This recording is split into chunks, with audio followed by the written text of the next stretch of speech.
الحمدللہ رب العالمین والصلاة والسلام علی سید الانبیاء والمرسلین اما بعد فاعوذ باللہ من الشیطان الرجیم بسم اللہ الرحمن الرحیم۔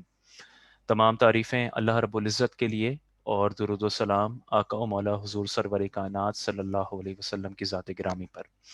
آج انشاءاللہ درس قرآن کا آغاز سورہ آل عمران کی آیت نمبر 31 سے ہوگا، اور ہم تیسرے پارے کے 11ویں رکوع کا اختتام کر چکے ہیں۔ انشاءاللہ اللہ تعالیٰ سے دعا ہے کہ اللہ تعالیٰ ہمیں اسی طرح قرآن کا ترجمہ اور تفسیر کرنے کی سننے کی توفیق عطا فرمائے۔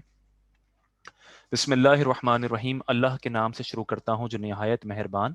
بہت رحم فرمانے والا ہے۔ اب جو آیت ہے وہ بڑی ہی خوبصورت آیت کریمہ ہے، اور یہ وہ آیت ہے کہ جو اکثر آپ مقررین سے، علماء سے اکثر سنتے رہتے ہیں، اور یہ ایک طریقے سے بنیادی آیت ہے کہ جس پر انسان اپنی زندگی رکھ سکتا ہے، اپنی زندگی کی بنیاد، اپنے عمل کی بنیاد رکھ سکتا ہے۔ یہ ایک فارمولا ہے کہ جس کو انسان جس کی پیروی کر سکتا ہے اور وہ دین پر چل سکتا ہے۔ یہ جو آیت ہے اس کے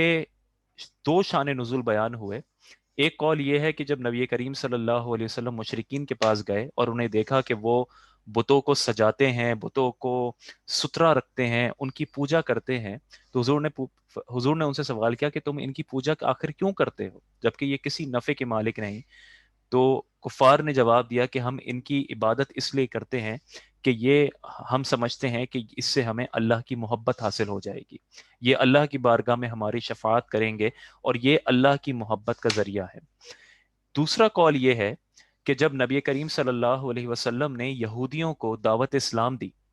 اور یہودیوں سے کہا کہ اب میری پیروی کرو، میں آخری نبی ہوں، قرآن پر ایمان لاؤ، تو یہودیوں نے کہا کہ ہم تو پہلے ہی اللہ والے ہیں، ہم تو پہلے ہی اللہ کے منتخب شدہ ہیں، ہماری نسلوں میں، ہمارے دین میں ہزاروں انبیاء آئے ہیں، ہمارے پاس توریت موجود ہے، تو ہم تو پہلے ہی اللہ کے ولی ہیں، اس لیے ہمیں اللہ کی محبت حاصل کرنے کے لیے آپ کی پیروی کی ضرورت نہیں۔ اور یہ دوسرا قول اسے ہی زیادہ علماء نے اختیار کیا کہ یہی صحیح ہے۔ اس کی وجہ یہ ہے کہ سورہ آل عمران مدنی صورت ہے، مدینہ میں نازل ہوئی، اور یہودی مدینہ مبارکہ میں موجود تھے اس وقت۔ تو ان دونوں لوگوں کے، ان دونوں طبقات کے جواب میں اللہ تعالیٰ نے فرمایا، قل اے حبیب آپ فرما دیجئے، ان کنتم تحبون اللہ، اگر تم اللہ سے محبت کرتے ہو، یعنی دعویٰ تمہارا یہ ہے کہ تمہیں اللہ سے محبت ہے، فاتبعونی، تو میرے فرما بردار بن جاؤ، یحببکم اللہ، تو اللہ تم سے محبت فرمائے گا، وَيَغْفِرْ لَكُمْ ذُنُوبَكُمْ، اور تمہارے گناہ بخش دیے جائیں گے، واللہ غفور الرحیم، اور اللہ بخشنے والا مہربان ہے۔ یعنی تمہارا دعویٰ اگر یہ ہے کہ تم اللہ سے محبت کرتے ہو، تو تمہیں کرنا کیا ہے؟ تمہیں کرنا یہ ہے کہ فاتبعونی، تمہیں میری اتباع کرنی ہے، میری پیروی کرنی ہے۔ اور نتیجہ کیا نکلے گا؟ نتیجہ صرف یہ نہیں نکلے گا کہ تم اپنے دعوے میں سچے ہو جاؤ گے یا تمہیں سچ مان لیا جائے گا کہ ہاں تمہیں اللہ سے محبت ہے۔ میری پیروی کرنے کا نتیجہ یہ نکلے گا کہ اللہ تمہیں اپنا محبوب بنا لے گا۔ پھر تم صرف یہ کہتے ہوئے نظر نہیں آؤ گے کہ تمہیں اللہ سے محبت ہے، یحببکم اللہ، اللہ تم سے محبت کرنا شروع ہو جائے گا۔ تم تو اپنے دعوے میں سچے ہوگے ہی، لیکن نتیجہ یہ ملے گا کہ اللہ تم سے محبت کرے گا، اور جب اللہ محبت کرے گا تو کیا ہوگا؟ وَيَغْفِرْ لَكُمْ ذُنُوبَكُمْ، اللہ کی محبت یہ ہے کہ تمہارے گناہ بخش دیے جائیں گے، واللہ غفور الرحیم، اور اللہ بخشنے والا بے حد مہربان ہے۔ تو یہاں سے ہمیں ایک بنیادی بات پتہ چلی، اور وہ یہ ہے کہ انسان اپنے زعم میں یہ سمجھتا رہے کہ میں اللہ کی محبت حاصل کر لوں گا، میں جنتی ہو جاؤں گا، میں کامیاب ہو جاؤں گا، تو پھر اس کا مطلب کہ وہ اپنے آپ کو دیکھ لے کہ کہاں وہ اللہ کے رسول یعنی اس کے نبی کی پیروی کر رہا ہے یا نہیں کر رہا۔ اب یہ چاہے کوئی کافر ہو، چاہے کوئی یہودی عیسائی ہو، یا کوئی ایتھیسٹ ہو جو خدا پر یقین ہی نہ رکھتا ہو، اور وہ زندگی میں کوئی بھی عمل کرتا رہے، اس کے لیے بھی یہ آیت دعوت ہے، اور یہ آیت اس مسلمان کے لیے بھی دعوت ہے کہ جو نماز اور روزے سے بہت دور ہے، جو دین کی شریعت کے احکام سے بہت دور ہے، لیکن وہ شاید اپنے کسی ایک عمل کو ایسا سمجھتا ہے کہ جس کی بنیاد پر اسے یہ گمان ہے کہ وہ جنت میں چلا جائے گا، اور وہ اسے اللہ کی رضا حاصل ہے۔ مثلا کوئی فلاحی کاموں میں بڑا بڑھ چڑھ کر حصہ لیتا ہے، اور وہ ایک وقت کی نماز نہیں پڑھتا، روزے سے بہت دور ہے، وہ قربانی کے بجائے وہ قربانی کا مذاق اڑاتا ہے، اور وہ غریبوں کو کپڑا دینا پسند کرتا ہے، وہ حج کی عبادت کو بیکار سمجھتا ہے اور صرف سمجھتا ہے کہ وہ لوگوں کو پانی پلا دے، لوگوں تک ان کی غذا پہنچا دے، تو بس یہی کل دین ہے، تو اس کا مطلب کہ وہ اپنے گمان کی جیسا اس نے سمجھا وہ اس طرح تو اللہ کی محبت حاصل کرنا چاہتا ہے، لیکن وہ اس کے نبی کی پیروی نہیں کرنا چاہتا۔ اس کا مطلب کہ وہ کفار کے شعار پر ہے کہ جنہوں نے خود یہ سمجھ لیا تھا کہ یا تو ہم بہت برگزیدہ ہیں، یا تو ہم بہت ہی اچھے ہیں، یا پھر ہم یہ بت جو ہیں یہ ہمیں اللہ کی محبت دلوائیں گے، تو یہ ان کا طریقہ کار ہے کہ وہ اپنے سوچ اور اپنی فکر سے اللہ کی محبت حاصل کرنے کی کوشش کرتے ہیں۔ اور یہی آیت اس دیندار طبقے کے لیے بھی دعوت ہے کہ جو کسی ڈبے پیر سے منسلک ہے، جو کسی غلط فرقے میں منسلک ہے، جس نے اپنے طرف سے دین میں سے غلط استدلال کر کے کچھ احکام گڑھ لیے ہیں، اور وہ سمجھتا ہے کہ چاہے اب نبی کی پیروی ہو نہ ہو، میرے جو غلط قسم کے عقائد ہیں جو میں سمجھتا ہوں، یا میرا جو پیر ہے اور وہ اگر غلطی کی دعوت دیتا ہے۔ اس طرح کے بے شمار لوگ موجود ہیں ہمارے معاشرے میں جو یہ کہتے ہیں کہ نماز پڑھنے کی ضرورت نہیں، جب نماز پڑھو دل سے پڑھو ورنہ نماز نہ پڑھو۔ ایسے بے شمار لوگ ایسے ہیں جو اس بات کا دعویٰ کرتے ہیں کہ ہمیں ظاہری نماز کی ضرورت نہیں، یہ تو مولوی کی نماز ہے کہ جس کے پاس باطن نہیں ہے، اور ہمارے پاس باطن ہے، ہماری اثر مکہ میں ہوتی ہے، مغرب مدینہ میں ہوتی ہے۔ تو یہ اس طرح کے جتنے لوگ ہیں اور ان کے متبعین ہیں کہ جو شریعت کا مذاق بناتے ہیں، ان کے لیے بھی آیت دعوت ہے کہ اگر تمہارا دعویٰ یہ ہے کہ تم اللہ سے محبت کرتے ہو، کیونکہ دعویٰ ہر ایک کا یہی ہے، ہر ایک یہی دعویٰ کرتا ہے سوائے اس کے جو خدا کا منکر ہے، اس کے علاوہ جو جس دین پر قائم ہے، یا جو مسلمانوں کے باطل فرقے پر ہے، جو کسی ڈبہ پیر کا مرید ہے، جو کسی غلط گروپ میں ہے، ہر ایک کا یہ دعویٰ ہے کہ وہ اللہ سے محبت کرتا ہے اور وہ صحیح راستے پر ہے۔ تو بس اللہ نے ان تمام لوگوں کو جواب دے دیا، فَاتَّبِعُونِی، اے حبیب آپ ان سے فرما دیجئے کہ تم میری اتباع کرو۔ نتیجہ یہ ہوگا کہ اللہ تم سے محبت کرے گا، تمہیں اللہ کی محبت مل جائے گی۔ یہ جو لفظ اتباع ہے، اس کا معنی علماء نے لکھا کہ اتباع کا مطلب یہ ہے کہ کسی کا کام بے عینی ہی اس طرح کرنا کہ جس طرح وہ کرتا ہے، ایک یہ کہ بالکل اس کو کاپی کرنا، اسی طرح کام کرنا، اور صرف اس وجہ سے کرنا کہ ویسا وہی شخص اس نے وہ کام کیا، کسی اور وجہ سے نہ کرنا۔ اطاعت اور اتباع میں بھی علماء نے فرق کیا۔ اگلی آیت میں اطاعت کی بات ہے کہ اطیعوا اللہ و اطیعوا الرسول ومن یطع الرسول فقد اطاع اللہ، قرآن کریم میں اطاعت کی بات ہوئی۔ اطاعت کی جب بات آتی ہے تو اس سے مراد ہوتا ہے حکم کی پیروی، جو حضور نے کیا، جس چیز کا حکم دیا، قرآن نے جس کا حکم دیا اس کی پیروی کرنا۔ آپ کو ایک حکم ملا نماز پڑھو، آپ نے نماز پڑھی۔ بعض علماء نے کہا کہ اتباع کا مقام اس سے بھی بلند ہے، کیونکہ اتباع میں صرف حکم کی پیروی نہیں ہے، اتباع میں اپنے محبوب کی، اپنے رسول کی کاپی ہے۔ آپ کے رسول نے جو عمل کیا، جس انداز سے کیا، بس آپ نے ان کی نقل کی، اس کی کاپی کی۔ یہی اتباع کا صحیح مفہوم ہے، اور اس اتباع کے مفہوم میں جو ہمیں سب سے کامل لوگ نظر آتے ہیں وہ حضرات صحابہ کرام رضی اللہ تعالی عنہم ہے، کہ انہوں نے نبی کریم صلی اللہ علیہ وسلم کی کامل اتباع کی، کامل پیروی کی، بغیر کسی دلیل کے۔ روایات میں آتا ہے کہ حضرت عثمان غنی رضی اللہ تعالی عنہ، آپ ایک مرتبہ آپ نے وضو کیا اور مسکرانے لگے، تو پھر لوگوں سے کہا کہ تم مجھ سے پوچھتے کیوں نہیں کہ میں کیوں مسکرایا؟ تو لوگوں نے پوچھا کہ خیریت، کہ آپ کیوں مسکرائے؟ تو کہا کہ بس ایک مرتبہ نبی کریم صلی اللہ علیہ وسلم نے بھی یہاں قریب میں وضو کیا تھا اور آپ پھر مسکرائے تھے، اس لیے میں مسکرایا۔ اور پھر آگے روایت ہے کہ نبی کریم نے جب اس طرح مسکرائے تھے تو آپ نے صحابہ سے پوچھا تھا کہ بتاؤ میں بھی کیوں مسکرایا؟ تو پھر حضور نے انہیں بتایا کہ تم جس عضو کو دھوتے ہو وضو میں تمہارے وہ گناہ جھڑتے ہیں۔ تو حضرت عثمان غنی صرف اس بنیاد پر اپنے محبوب کو یاد کر کے، اپنے رسول کو یاد کر کے مسکراتے تھے کہ کیونکہ اس مقام پر حضور مسکرائے تھے۔ یہ ہے وہ محبت، یہ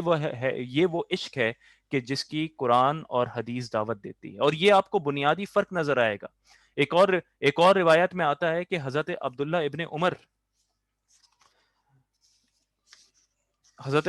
عمر رضی اللہ تعالی عنہ،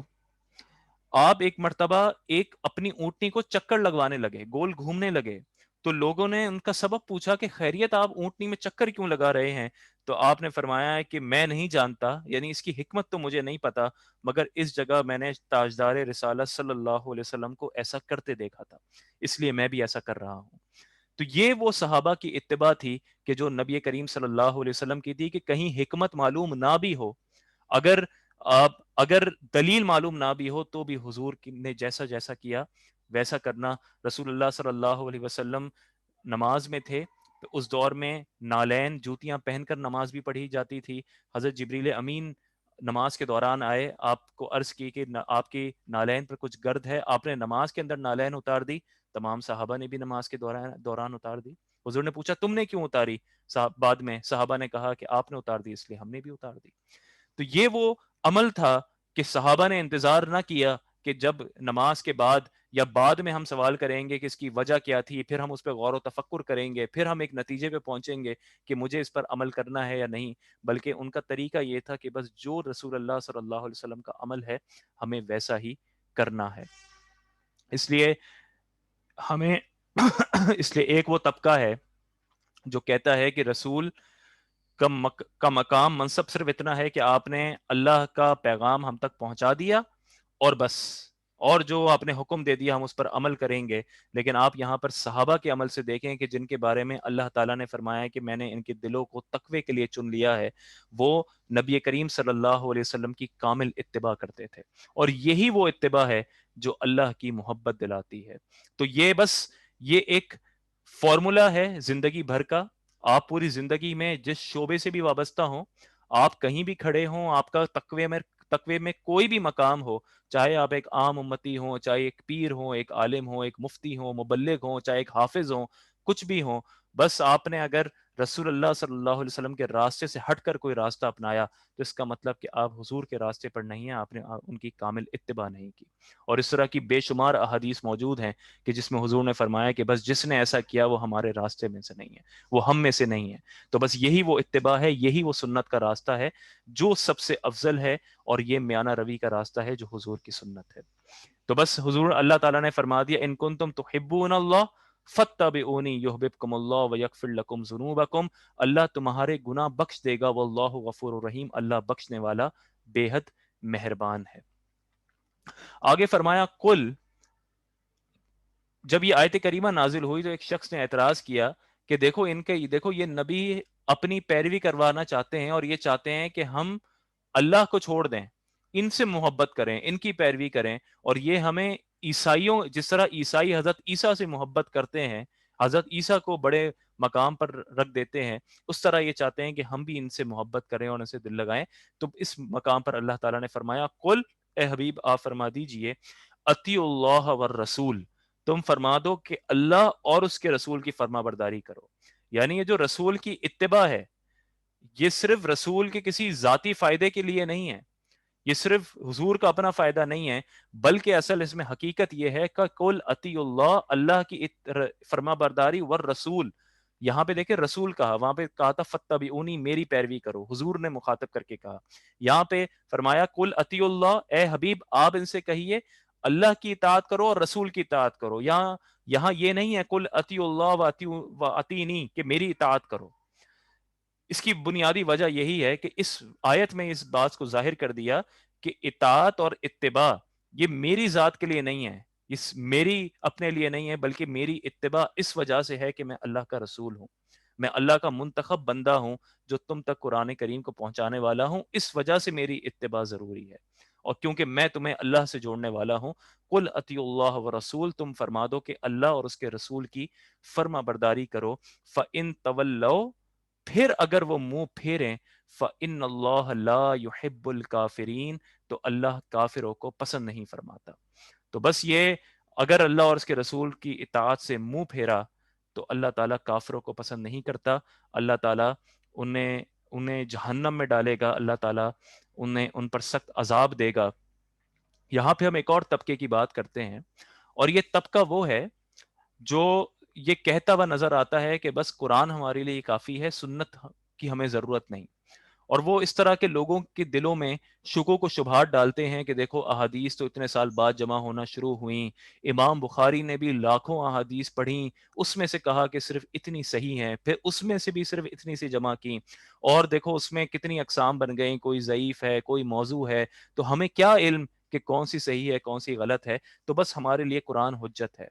اگر اس طرح کے لوگوں سے کوئی علم رکھنے والا 10 سوال پوچھ لے کہ قرآن کے فلاں حکم فلاں حکم فلاں حکم پر کس طرح عمل کرو گے، تو وہ شخص بے بس ہو جائے گا اور اسے وہ کہنے پر مجبور ہو جائے گا کہ اس چیز پر عمل صرف تب ممکن ہے کہ جب رسول اللہ صلی اللہ علیہ وسلم کی سنت کو دیکھا جائے۔ آپ نماز کو لے لیں،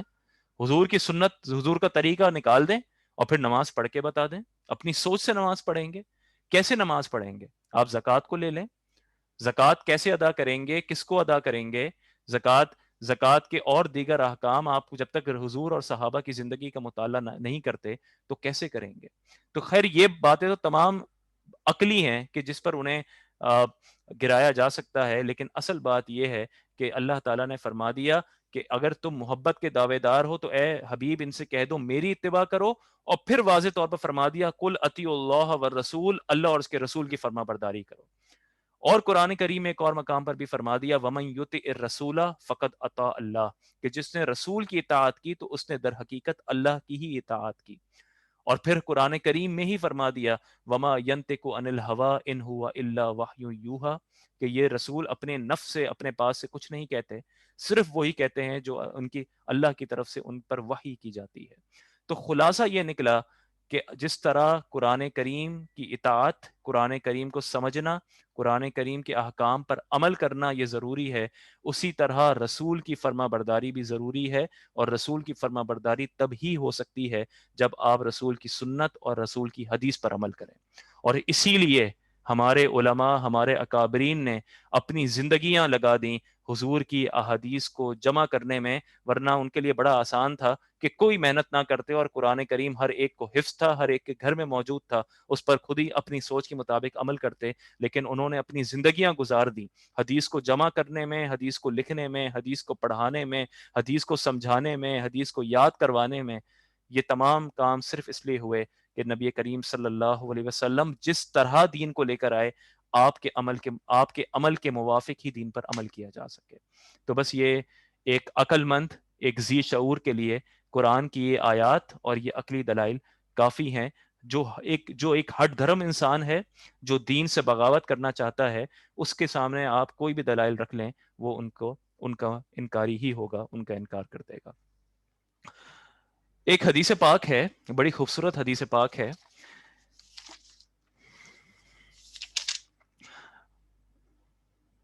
حضرت مقدام بن معدی کرب رضی اللہ تعالی عنہ سے روایت ہے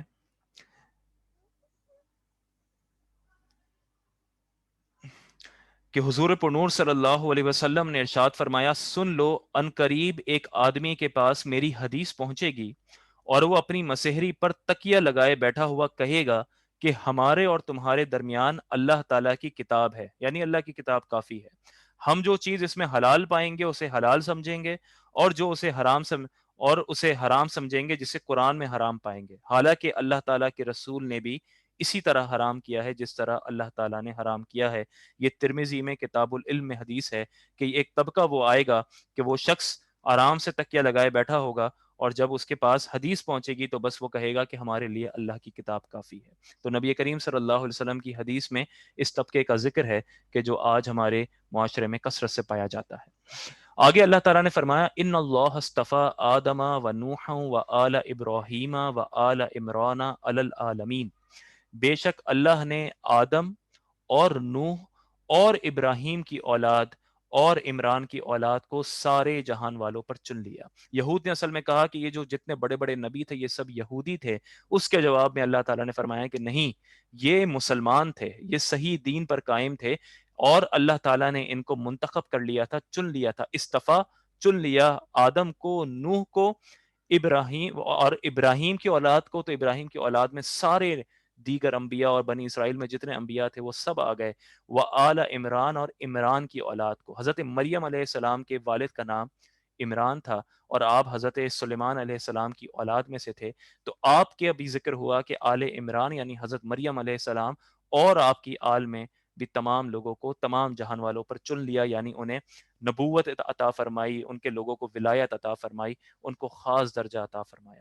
وَذُرِّيَّةٌ بَعْضُهَا مِن بَعْضٍ، یہ ایک نسل ہے جو ایک دوسرے سے ہے، واللہ سمیع علیم، اور اللہ سننے والا، جاننے والا ہے۔ تو آج ہم یہاں پر اپنے درس کا اختتام کرتے ہیں۔ انشاءاللہ اگلے درس میں اب حضرت مریم علیہ السلام کا ذکر ہے، آپ کے واقعے کو تفصیل سے ذکر کیا۔ انشاءاللہ کل ہم حضرت مریم علیہ السلام اور حضرت زکریا علیہ السلام کے بارے میں سنیں گے۔ اللہ تعالیٰ سے دعا ہے کہ جو آج ہم نے سنا سمجھا، اللہ تعالیٰ ہمیں اس کے مطابق عمل کرنے کی توفیق عطا فرمائے۔ السلام علیکم ورحمۃ اللہ وبرکاتہ۔